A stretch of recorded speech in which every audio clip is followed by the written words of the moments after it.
आज का प्रश्न है, कारण बताइए। जड़ जाइलम में जल लगातार प्रवेश करता है। कारण बताना है।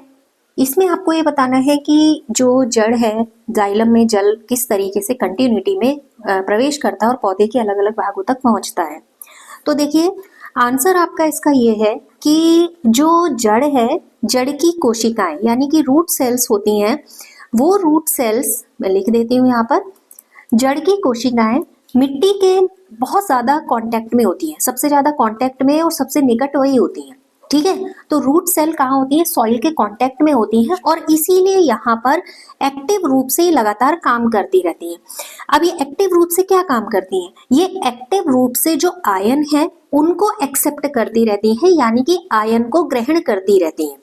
ठीक है, मैं फिर रिपीट करती हूँ। जो रूट सेल्स हैं वो मिट्टी के कांटेक्ट में होते हैं, यानी कि बहुत ज्यादा नियरेस्ट होती हैं और इसीलिए एक्टिव फॉर्म में रहती हैं, यानी कि सक्रिय रूप से आयन ग्रहण करती रहती हैं। जड़ के अंदर इससे क्या हो जाता है, जब ये लगातार आयन को ग्रहण कर रही हैं तो वहां पर इनकी डेंसिटी यानी कि इनकी सघनता बढ़ जाती है, आयनों की सघनता बढ़ जाती है। तो जिसकी वजह से यहाँ पर एक दाब अपीयर होता है जिसको बोलते हैं हम परासरण दाब। ये परासरण दाब मिट्टी से जल की गति को जड़ में बढ़ाता रहता है और इस दाब की वजह से ही लगातार जो जड़ है वो जल का अवशोषण करती रहती है। ये जाइलम के थ्रू वो पानी लगातार पौधे के अलग अलग भागों तक पहुंचता रहता है। ठीक है, तो बस इतना सही इसमें था। रही दूसरी बात, कई बार क्वेश्चन पूछा जाता है कि जाइलम से लगातार जो जल का अवशोषण होता है जो कि ग्रेविटेशनल फोर्स यानी कि गुरुत्वाकर्षण के विरुद्ध होता है, तो वो किस कारण हो पाता है?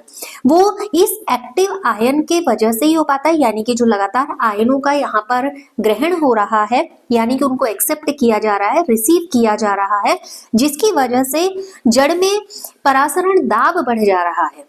और इस परासरण दाब के बढ़ जाने की वजह से ही एक प्रेशर क्या हो रहा है, ऊपर की ओर लग रहा है और लगातार जो पानी है यानी कि जो वाटर है वो रूट्स में ऊपर की तरफ चलता चला जा रहा है। रूट्स लगातार मिट्टी से उसको अब्सॉर्ब करती जा रही हैं।